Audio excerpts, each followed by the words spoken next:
आप सभी को मेरा नमस्कार। For success of an mission it is necessary to have creative leadership. अर्थात किसी भी मिशन की सफलता के लिए रचनात्मक नेतृत्व तो आवश्यक है। हम लोग पढ़ रहे थे भारतीय राज्य व्यवस्था, जिसके अंतर्गत हमने संविधान की बात की थी। संविधान के अंतर्गत आज हम पढ़ेंगे भारत के संविधान की चर्चा करेंगे। हमने भारतीय इतिहास में लास्ट टाइम में पढ़ा था प्लासी का युद्ध। तो प्लासी का युद्ध बंगाल के नवाब सिराजुद्दौला और रॉबर्ट क्लाइव के मध्य होता है। रॉबर्ट क्लाइव उस युद्ध को जीत लेते हैं। अंग्रेज प्रसन्न होकर रॉबर्ट क्लाइव को बंगाल का गवर्नर नियुक्त कर देते हैं। ठीक है, सिर्फ मैं उससे कोरिलेट कर रहा हूँ, समझिएगा। तो बंगाल का क्या नियुक्त कर देते हैं? बंगाल का गवर्नर नियुक्त कर देते हैं। उसके बाद क्या करते हैं? अंग्रेजों द्वारा किया जाता है, एक रेगुलेटिंग एक्ट लाया जाता है। रेगुलेटिंग एक्ट लाया जाता है 1773 में। ठीक है, तो यहाँ पर जब हम संविधान की बात करें तो रेगुलेटिंग एक्ट 1773 के द्वारा भारत में कंपनी के शासन हेतु, क्योंकि अब यहाँ पर रॉबर्ट क्लाइव आ गए, तो भारत में कंपनी के शासन हेतु पहली बार एक लिखित संविधान प्रस्तुत किया गया था। ठीक है, रेगुलेटिंग एक्ट 1773 के द्वारा भारत में कंपनी के शासन हेतु पहली बार लिखित संविधान प्रस्तुत किया गया था। इसी रेगुलेटिंग एक्ट के तहत कलकत्ता में सुप्रीम कोर्ट की स्थापना की गई थी और जो बंगाल का गवर्नर बोला जाता था उसे गवर्नर जनरल कहा जाने लगा। इसका कहने का मतलब है कि जब ईस्ट इंडिया कंपनी की स्थापना हमारे भारत में हुई, अंग्रेजों का काल आया, तभी से बहुत सारे एक्ट आए। तो एक्ट मतलब क्या? एक तरीके से कानून अधिनियम। तो सब कानून अधिनियम क्या आगे जाकर बनेंगे? संविधान का हिस्सा ही तो बनेंगे।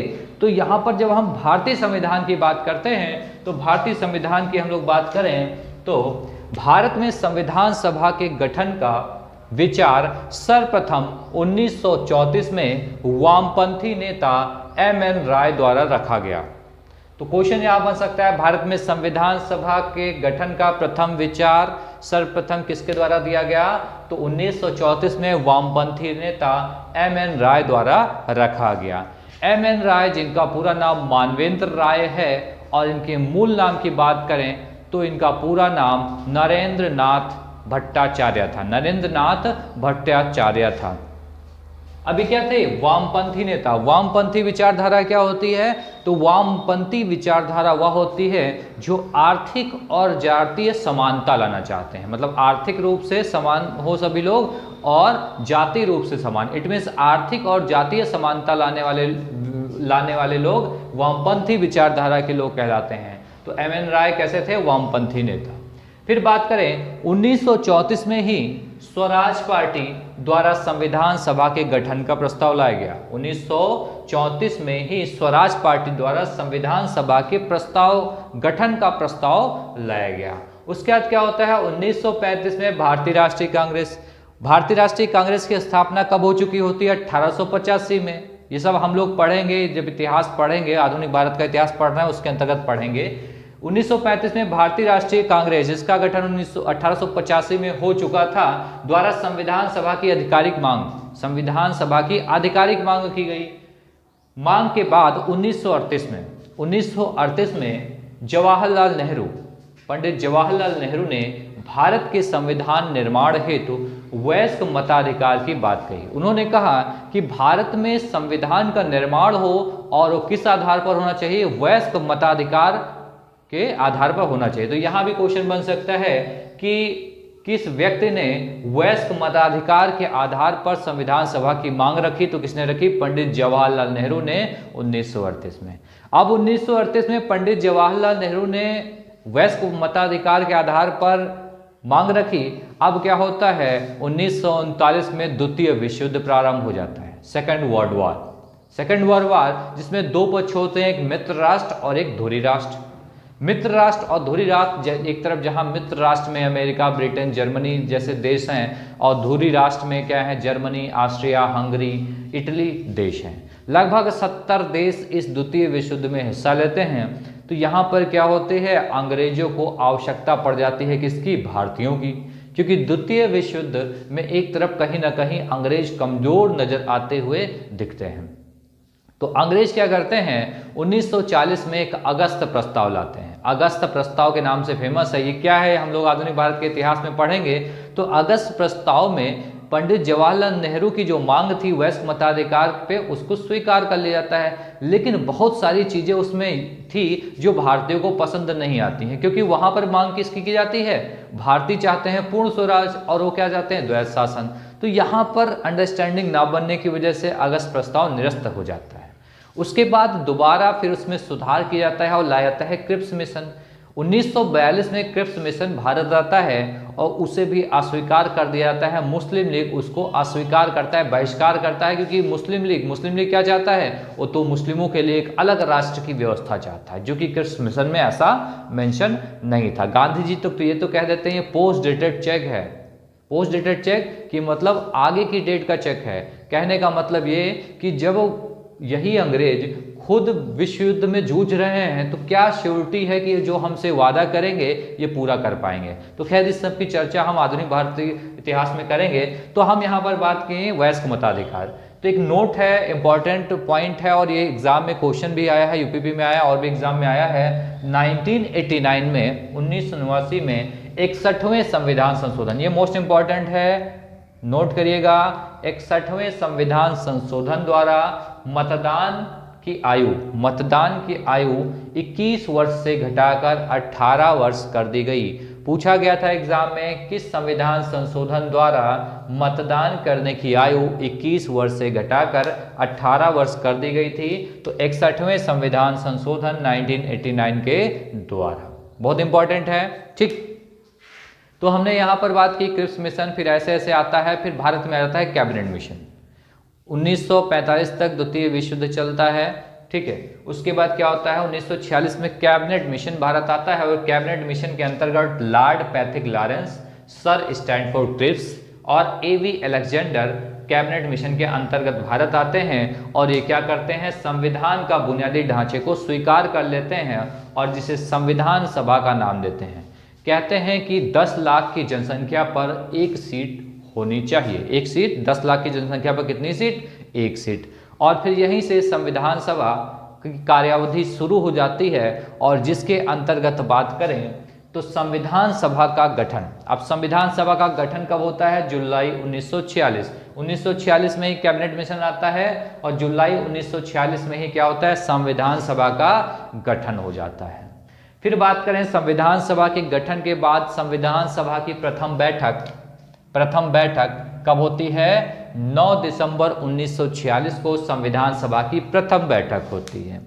जब इसकी प्रथम बैठक होती है तो उस सभा के सबसे जो बुजुर्ग सदस्य होते हैं या सीनियर सदस्य कह लें, डॉक्टर सच्चिदानंद सिन्हा। तो डॉक्टर सच्चिदानंद सिन्हा को प्रथम बैठक में अस्थायी अध्यक्ष के रूप में सभी लोग स्वीकार करते हैं। तो अस्थायी अध्यक्ष कौन होते हैं, डॉक्टर सच्चिदानंद सिन्हा। उसके बाद द्वितीय बैठक 2 दिन बाद 9/11/13 याद रखिएगा, 9 दिसंबर, 11 दिसंबर, 13 दिसंबर, तीनों में ईयर 1946।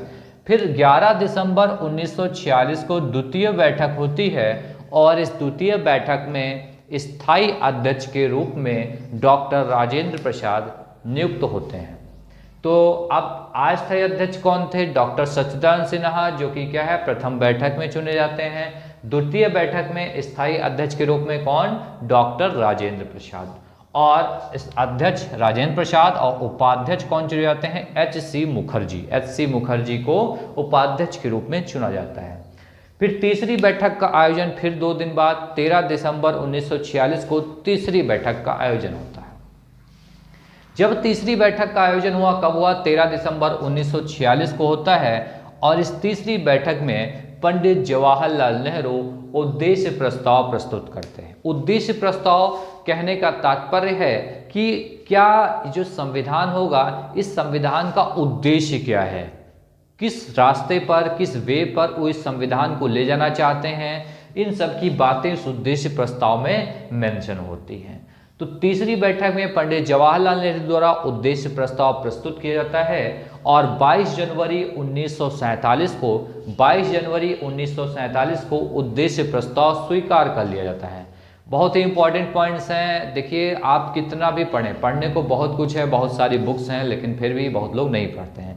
मैं आपको वो पॉइंट्स बता रहा हूँ जो सिलेक्टेड हैं, एग्जाम्स में आए हुए पॉइंट्स हैं, आप इसे गौर से पढ़ें। तो 22 जनवरी 1947 को उद्देश्य प्रस्ताव स्वीकार कर लिया जाता है। अब इस उद्देश्य प्रस्ताव की अहम भूमिका है। क्यों अहम भूमिका है?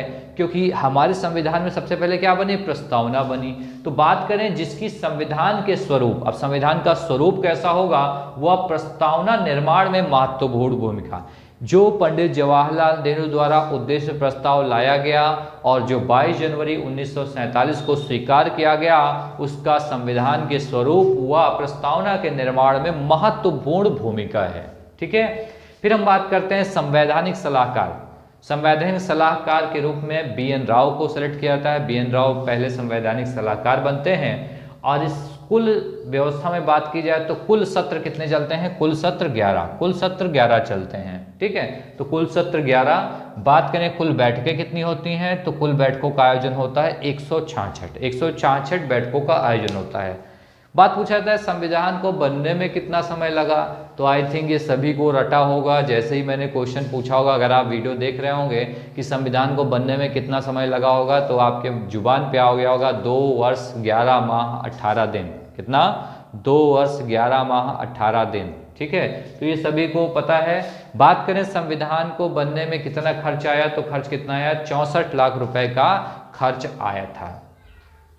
114 दिनों तक विचार चला था संविधान को बनाने के लिए। कितने दिनों तक? 114 दिनों तक विचार चला था। उसके अलावा भारत ने 60 देशों के संविधान का अध्ययन करने के बाद भारत का क्या किया था? संविधान बनाया था। इट मीन्स 60 देशों के संविधान का अवलोकन करने के बाद भारत के संविधान का निर्माण हुआ था। भारत का संविधान जो हम बात करते हैं, सबसे बड़ा, विश्व में सबसे बड़ा लिखित संविधान है। ठीक है, लिखित है और कैसा है? कठोर एवं लचीला संविधान है, दोनों ही हैं। फिर बात करते हैं, अब यहाँ पर संविधान बनकर तैयार हो गया, तो पहला क्वेश्चन बनता है संविधान बनकर तैयार कब हुआ? तो 26 नवंबर 1949 को संविधान बनकर तैयार हुआ। कब? 26 नवंबर 1949। बार बार इस डेट को याद रखिए, बहुत कंफ्यूजन होती है, 26 नवंबर और 26 जनवरी। तो 26 नवंबर 1949 को संविधान बनकर तैयार हो गया। कहा जाए संविधान सभा को जनता द्वारा स्वीकार कर लिया गया। कब कर लिया गया? 26 नवंबर 1949। या संविधान को जनता द्वारा अंगीकृत, जनता द्वारा स्वीकार या अंगीकृत कब कर लिया गया? 26 नवंबर 1949। और फिर उसके बाद क्या होता है? संविधान सभा की आखिरी बैठक होती है 24 नवंबर 1950 को। 24 नवंबर 1950 को संविधान सभा की आखिरी बैठक होती है। और फिर क्या होता है? 2 दिन बाद संविधान लागू कर दिया जाता है। तो मीन्स 26 जनवरी 1950 को संविधान लागू कर दिया जाता है, जिसे हम गणतंत्रता दिवस के रूप में मनाते हैं। बहुत सारी चीज़ें अभी पढ़नी बाकी है कि इसमें अभी मुख्य पर्सन्स का नाम नहीं आया है।